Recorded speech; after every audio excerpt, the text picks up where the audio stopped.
नमस्कार बच्चों, जय हिंद जय भारत। मैं संजय चौहान आपका स्वागत करता हूं डिस्कवरी स्टडी सर्किल में, जो आपका खुद का परिवार है और आपका स्वागत है। आज एक महत्वपूर्ण सूचना के साथ आपके साथ, महत्वपूर्ण सूचना के साथ आपके साथ। वाह क्या बात है। चलिए, सूचना बच्चों ये देनी है, ये सूचना सभी के लिए है जो 17.5 साल से लेकर 21 साल तक के हैं, उनके लिए सूचना मेन है। समझ गए होंगे, मैं अग्निपथ की बात कर रहा हूं। लतपथ अग्निपथ है ना, याद आपको? लतपथ अग्निपथ बहुत चर्चा में है। अग्निपथ और अग्निवीर, अग्निपथ और अग्निवीर। कुछ समय बाद अग्नि वीरांगनाएं भी सुनाई देंगी, क्योंकि जो वर्तमान सरकार है ये इसी तरह के फैसलों के लिए जानी जा रही है। जानते होंगे आप, 17.5 साल से लेकर 21 साल तक के युवाओं के लिए भारत सरकार ने एक अमूलचूल परिवर्तन के एक बहुत ही बढ़िया निर्णय लिया है। उस निर्णय के बहुत सारे फायदे भी हैं और बहुत सारे नुकसान भी हैं। हमको यह देखना होता है कि जब योजना सरकार बनाती है तो उस योजना के लाभ अधिक है, उसकी हानि अधिक है। तो किसी भी योजना की आलोचना करना बहुत आसान है, आलोचना करना आसान है, लेकिन उसके फायदे ढूंढना यह मुश्किल होता है। क्योंकि आदमी की सामान्य प्रकृति या प्रवृत्ति ना थोड़ी नकारात्मक होती है, निगेटिव होती है। आलोचना की तरफ वो ज्यादा जाता है, हम उसकी तरफ जो पॉजिटिव चीजें हैं वो नहीं देख पाते। अग्निपथ योजना जो सरकार ने चलाई है आर्मी की भर्ती के लिए, तो ये एक अमूलचूल परिवर्तन है। अग्निपथ, इसमें आप जानते हैं कि 4 वर्ष के लिए बच्चों को रखा जाएगा। अभी क्रम से चलेंगे, एक के बाद एक, स्टेप बाय स्टेप। कुछ फायदे कुछ नुकसान है, तुरंत चर्चा करेंगे। है योजना क्या, सरकार क्यों लेकर आई, किसको उसमें जाना चाहिए कि नहीं जाना चाहिए, युवाओं को शामिल होना चाहिए कि नहीं होना चाहिए, सरकार ने ऐसा निर्णय, इतना बड़ा निर्णय क्यों लिया है, इसी बात में चर्चा करने के लिए आपके साथ 8-10 मिनट की वीडियो बनाऊंगा। अग्निपथ योजना 14 जून को रक्षा मंत्री राजनाथ सिंह ने एक प्रेस कॉन्फ्रेंस में इसके बारे में बताया कि अग्निपथ योजना लेकर आ रहे हैं। इसके लिए आर्मी के अंदर, आर्मी नहीं बल्कि तीनों सेनाओं में, थल सेना, नौसेना और वायुसेना, तीनों सेनाओं में ही कुछ देशों की तर्ज पर, उसमें इजराइल भी है, अमेरिका भी है और देश भी हैं, उनके सैन्य स्ट्रक्चर के आधार पर भारत में भी सेना की जो रिक्रूटमेंट है, जो भर्तियां होती हैं, उसका तरीका बदला गया है। केवल तरीका ही नहीं बदला गया है, बल्कि सेना के अंदर जो रेजिमेंट्स होती हैं, जो उनकी क्षेत्र के आधार पर भर्तियां हुआ करती थी, तो वो भी इसमें भी बदलाव किया गया है। क्या है, चलते हैं स्टेप बाय स्टेप। पहली स्टेप, अग्निपथ योजना जारी करी भारत सरकार ने तीनों सेनाओं के लिए। ठीक, योजना के तहत प्रावधान क्या है? योजना के तहत प्रावधान यह है कि जो व्यक्ति 17.5 साल का है, 17 साल 6 महीने का है, वहां से लेकर 21 साल तक का व्यक्ति, हालांकि आप जानते हैं कि सभी फोर्सेस में 21 साल मैक्सिमम उम्र है, कुछ में 1-2 का 5 छोड़कर उसमें कुछ ज्यादा हो सकती है सीडीएस वगैरह में, कि सीडीएस में थोड़ा सा, क्योंकि ग्रेजुएट चाहिए होता है तो उसमें उम्र बढ़ा दी जाती है। तो यहां पर सामान्यतः तो कितनी है, 21 साल है। सेना की भर्ती 2 रैंक पर होती है, एक ऑफिसर रैंक होती है, ऑफिसर रैंक की भर्ती एनडीए और सीडीएस, जो कि यूपीएससी कराता है, पब्लिक सर्विस कमीशन कराता है। एक भर्ती तो होती है एनडीए, सीडीएस की भर्ती यूपीएससी कराता है, ये तो होती है अधिकारी रैंक की भर्ती। इसमें कोई बदलाव नहीं किया गया है। अग्निपथ में इसमें कोई चेंज नहीं है, ये भर्ती जैसी थी वैसी चलती रहेगी। एक भर्ती होती है शॉर्ट सर्विस कमीशन, एसएससी बोलते हैं उसको, शॉर्ट सर्विस कमीशन। इसके तहत जवान की भर्ती होती है। जवान यानी जो सिपाही होता है ना, जवान की भर्ती होती है। उसमें भी कई तरह की भर्ती जवानों के स्तर पर भी कितना, तो एचसी के तहत, शॉर्ट सर्विस कमीशन के तहत भर्ती होती है। सामान्यतः पहले 10 वर्ष के लिए भर्ती होती थी, इसको बढ़ाकर 16 वर्ष, 15 वर्ष, 20 वर्ष तक कर देते थे। और इतने साल बाद जब व्यक्ति रिटायर होता था तो उसको एक्स सर्विसमैन कहा जाता था। उस एक्स सर्विसमैन को पेंशन मिलती थी, प्लस उसको सरकारी नौकरियों में उसको आरक्षण मिलता है, ठीक ना। एक्स सर्विसमैन को पेंशन भी मिलती है और आरक्षण भी मिलता है। तो बहुत सारे एक्स सर्विसमैन आर्मी से रिटायर होने के बाद, जो 15 साल 15 साल के बाद आप कभी भी सेवानिवृत्त हो सकते हैं। यह था पहला प्रावधान, ठीक ना, ये था। तो अब क्या कर दिया गया है, जो आपकी अग्निपथ योजना है, इसके तहत 17.5 साल और 21 साल के बीच के युवा आर्मी में जाएंगे। रिक्रूटमेंट होगा, जो तरीका है, जो मानक है, वो पहले वाले मानक है कि फिजिकल टेस्ट होगा, फिर लिखित परीक्षा होगी, तब लिखित परीक्षा के बाद आप भर्ती माने जाएंगे, आपकी ट्रेनिंग होगी। ट्रेनिंग का सिस्टम थोड़ा सा बदला गया है कि आप 4 साल में आपको ट्रेंड उस तरीके से नहीं करना जो कि पहले होता था। अब तकनीकी का सहारा लेकर, देखो बदलते भारत की बदलती तस्वीर है ये, आत्मनिर्भर भारत की तस्वीर है ये, मेक इन इंडिया की तस्वीर है ये, स्टार्टअप की तस्वीर है ये, तकनीकी से जोड़ने डिजिटल भारत की तस्वीर है ये, यानी बदलते भारत की तस्वीर है अग्निपथ योजना। इसमें क्या है कि जो युवा जाएगा, भर्ती का तरीका वही कि पहले फिजिकल होगा, फिर लिखित परीक्षा होगी, फिर आप जाओगे। इस तरीके से वही तरीका है, जाओगे 4 साल तक आप उसमें रहोगे। 4 साल के अंदर जब आप किसी फोर्स में रहोगे, आर्मी में रहो, आप एयरमैन के रूप में आप वायुसेना में रहो, आप नेवी में रहो, जब आप वहां जाओगे तो आपके टैलेंट के हिसाब से आपको काम दिया जाएगा। मान लिया कोई व्यक्ति आईटी सेक्टर का है, उसको नॉलेज है कंप्यूटर के बारे में, उसने कोई डिप्लोमा कर रखा, ओ लेवल या कोई और कर रखा, तो उसको कंप्यूटर टाइप में काम देंगे, कुछ तकनीकी काम देंगे उसको, तो उसे वहां से दक्षता हासिल होगी। कोई व्यक्ति आईटीआई से गया है, आईआईटी नहीं आईटीआई से गया है, उसके पास मैकेनिकल का डिप्लोमा है, उसके पास कोई और डिप्लोमा है, तो यानी उसको दक्ष बनाया जाएगा 4 साल के अंदर।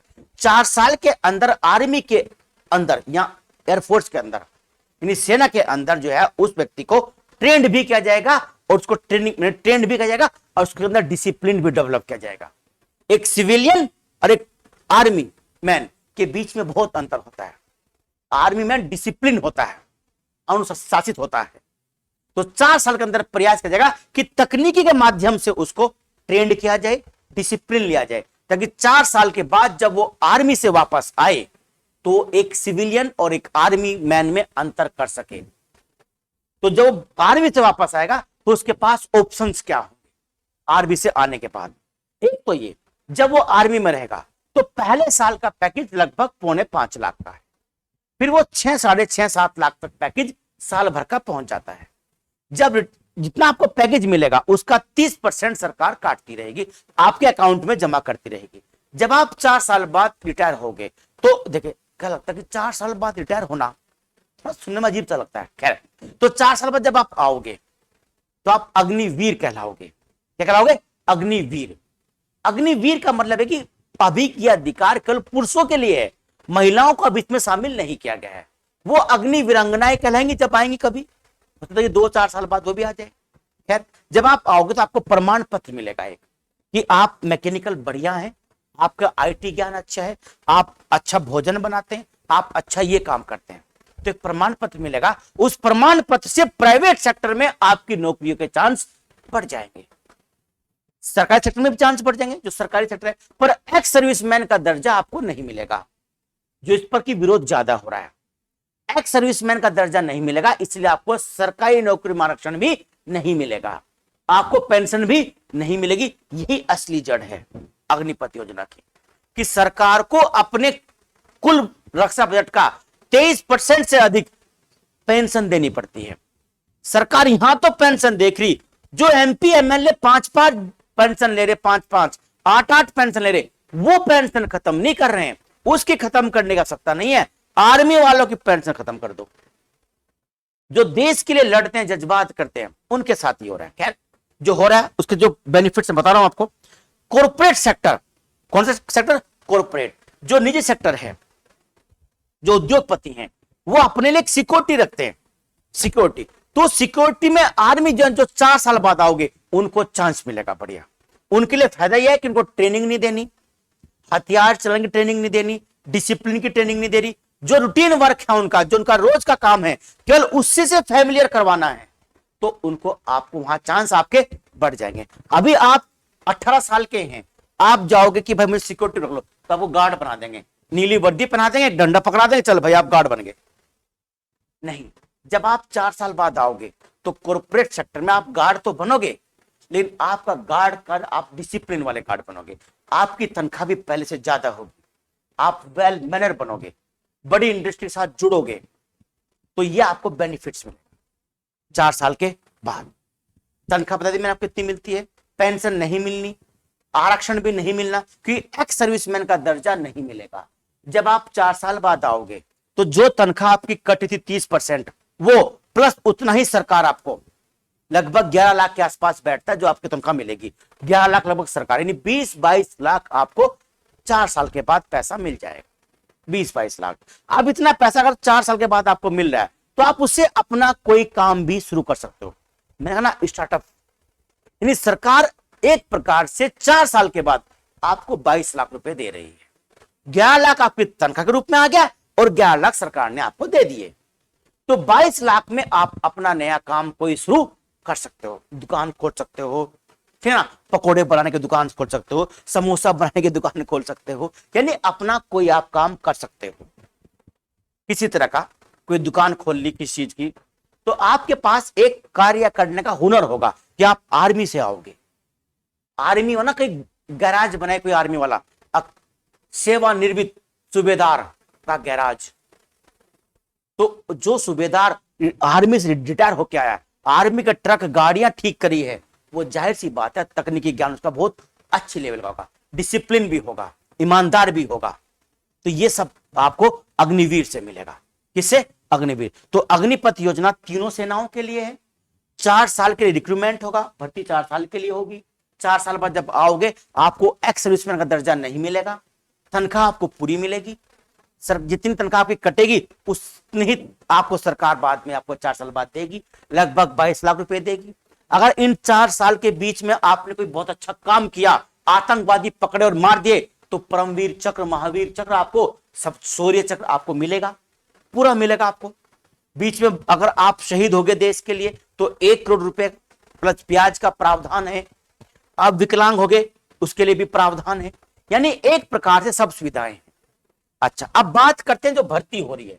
पहले आर्मी में अलग अलग रेजिमेंट हुआ करती थी, सिख अभी भी होती है, Sikh regiment, Rajput regiment, Jat regiment, Gorkha regiment. इसके लिए भर्ती क्षेत्र के आधार पर हुआ करती थी कि पंजाब में भर्ती हुई तो पंजाब के बच्चे होंगे, भर्ती यूपी में तो यूपी के बच्चे होंगे, भर्ती एमपी में तो एमपी के बच्चे होंगे। अब सामान्यतः ऐसा नहीं होगा। अब जो ये अग्निवीर, जो 46,000 अग्निवीर आए हैं, कितने? 46,000 जो भर्ती की जानी है अग्निवीरों की, इन 46,000 अग्निवीरों की जो भर्ती होगी वो आपकी ऑल इंडिया लेवल पर होगी। कैसे होगी बच्चों? ऑल इंडिया लेवल पर होगी। हेलो, नमस्कार जी, वीडियो बना रहा, मैं खोल रहा बस 1 मिनट, ठीक है। तो कितनी है वो 46,000। कितनी है?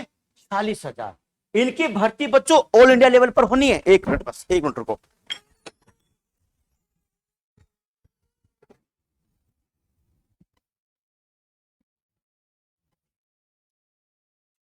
आ जाओ जी, अरे बीच में आ जाना कोई कोई। हाँ हाँ, नहीं अंदर।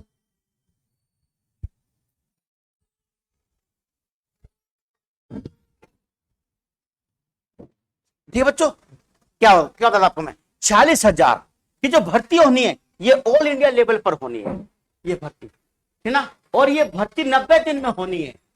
तो 90 दिन में, यानी 90 दिन में आपके पास रोजगार पाने का अवसर है। 46,000 रोजगार आपको मिलेंगे। 4 साल के लिए मिलेगा, लेकिन कितने के लिए?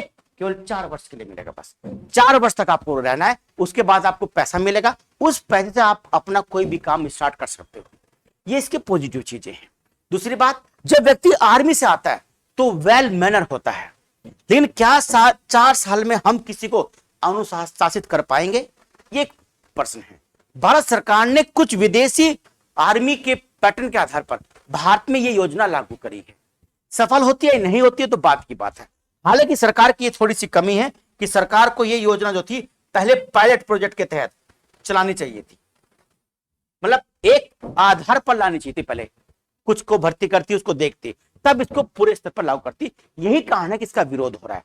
विरोध होने का कारण क्या है बच्चों? देखो, एक तो बहुत बड़ी बात यह है कि जो 4 साल का समय है वो 4 वर्ष 17 से लेकर, यानी 17 साल से लेकर कब तक का? 21 वर्ष तक का समय है। अब इस समय बच्चों जो भर्ती हो, कोई बच्चा 21 वर्ष में ही भर्ती हुआ तो 4 वर्ष, यानी लगभग 25 वर्ष बाद वो वापस आएगा। तो इस दौरान उसके लिए बहुत सारे राज्यों में पुलिस की भर्ती बंद हो चुकी होगी कि वहां उम्र 25 वर्ष ही है। बहुत सारी ऐसे सरकारी नौकरियां है जहां उम्र ये या इससे कम है, तो उसके दरवाजे उसके लिए बंद हो चुके होंगे। दूसरी बात, जब वो 25 साल के आएगा तो 4 साल के बाद वो वापस आएगा आर्मी से, तो 25 साल का हो चुका होगा। समाज में जब वो आएगा तो तैयारी कैसे करेगा एकदम से आने के साथ। दूसरी बात, जब वो समाज में आएगा हथियार की ट्रेनिंग लेकर आएगा।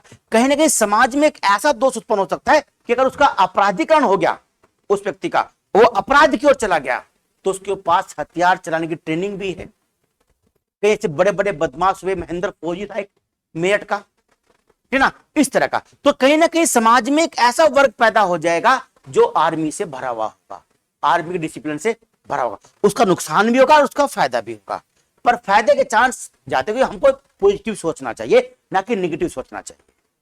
ठीक, ये बात है। दूसरी बात, उसके पास अवसर नहीं होगा, लेकिन क्या हम इस आधार पर उनको अवसर मिले तो हम ये काम ना करें। लेकिन एक बहुत बड़ी बात, भारत को अमेरिका की तर्ज पर, इजराइल की तर्ज पर यह काम नहीं करना चाहिए था। उसको अपने हिसाब से चीजों को देखना चाहिए था। भारत एक ऐसा देश है जहां व्यक्ति जब जन्म लेता है और जब वो होश संभालता है तो आर्मी की भर्ती के लिए रात दिन शरीर से तोड़ता है, शरीर को मेहनत करता है कि आर्मी में जाना है, और उसका बच्चे का बेचारे का दिल टूटा, उसके अरमान टूटे। मोदी जी जान लीजिए, राजनाथ सिंह जी, इसीलिए आज विरोध हो रहा है।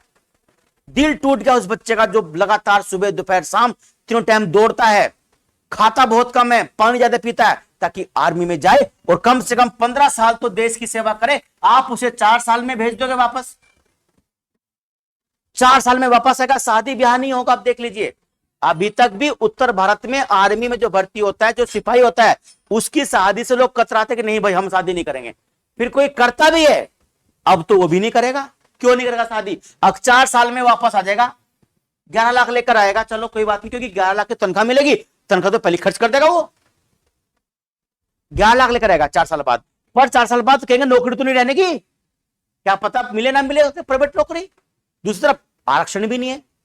अभी तक क्या था कि कोई सर्विसमैन है, आर्मी में गया, शादी कर दो भाई, 15 साल बाद तो आएगा तो एक्स सर्विसमैन कहलाएगा, किसी बैंक में गार्ड बन जाएगा, किसी कंपनी में चला जाएगा, है ना, इस तरह का। तो ये चीजें थी आपके साथ, तो ये अब चीजें नहीं रहेगी, तो ये समस्या आ जाएगी।